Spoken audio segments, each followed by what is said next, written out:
Hey, what's up guys, it's Dalton here and I'm back on Daltodity again today with the second day of Daltodity's 12 Days of Christmas. That's right, today we are going to teach you how to make some delicious and gorgeous Christmas sugar cookies. I absolutely love this recipe. I make these cookies every single year around this time.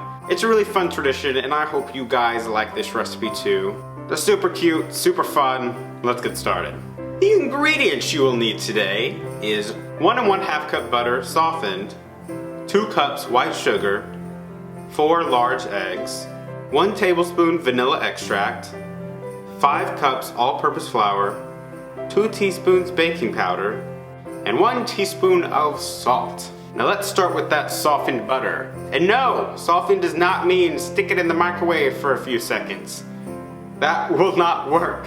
If you do that, it'll be too liquidy and it will not mix with the sugar properly, and then you'll just have some disgusting sugar cookies. What you need to do is take that butter out of the fridge and let it sit for about 30 minutes to an hour, just until you poke it and your finger goes into it instead of just like sliding around in buttery greasiness.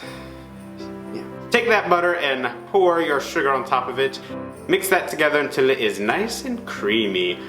Now you will need to add in all 4 of your eggs at once and combine that into your buttery sugar goodness. Once that is mixed, add in your vanilla and mix that in as well. Now just set that bowl to the side, pour all of your flour, baking powder, and salt into another large bowl, and using either a whisk or a sifter if you're feeling sifty today, combine all 3 of those ingredients together very well. You want to make sure you do not skip out on this step if the baking powder is not thoroughly combined into the flour once you mix it in later. Not all the cookies will have the right amount of baking powder, and then some of them will spread, some of them won't. Just make sure you mix it well. Once that is all combined, add your dry ingredients into your wet ingredients in about thirds until you have all of your dry ingredients thoroughly combined, and now you have dough. Now that your dough is complete, take it and split it in half. Take some cling wrap and wrap each of those dough balls up nice and tight and put them in the fridge for about an hour.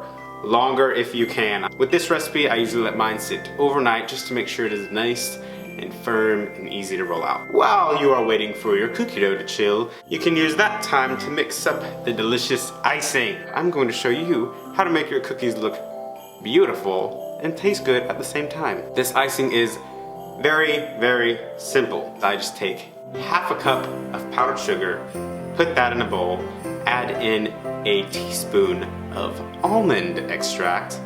That's where you get the good flavor. If you don't like almond extract, you can always add in some vanilla, whatever you do like. Then add in a tablespoon of water and mix that together. If your icing is too thick, you can add in about 1/4 of a teaspoon of water, mix until you get it to the right consistency. You don't want it to be too thick or too runny. It's got to be that nice in between, so that way once you squirt it on your cookie, it won't run off. Now that you have your icing, go ahead and mix in whatever color you like.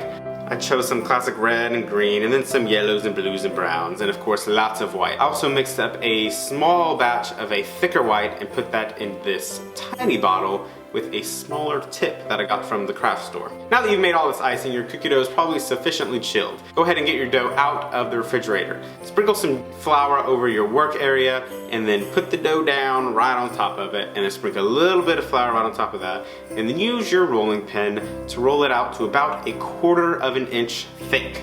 Now that your dough is rolled out, use whatever cookie cutters you have to cut out as many Christmas cookies as you can, and then place them onto a cookie sheet lined with parchment paper. Once your sheet is full, put that into the oven at 400 degrees for 8 minutes. Repeat that process until all of your cookies are baked. Now, depending on the size of your cookie cutters and how much cookie dough you eat, you may only get like 20 cookies out of it. This time I got 75 sugar cookies.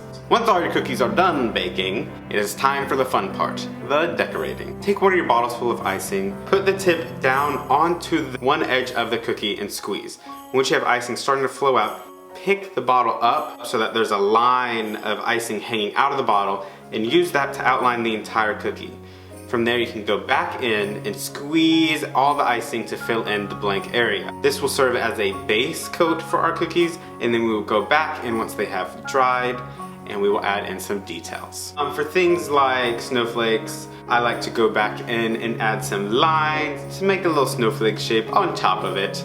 And then for trees, I like to add a little brown stem at the bottom and then add some white to make it look like all the branches have frosted tips. These cookies are perfect to leave out for Santa on Christmas Eve, or just to bake because you like to bake cookies and you like to eat cookies like me. This is the second video in our 12 days of Christmas. If you did not watch yesterday, that was the first day we made a gingerbread house, and it was amazing. Thank you again so much for watching. We really appreciate it, and we will see you again tomorrow with another great video.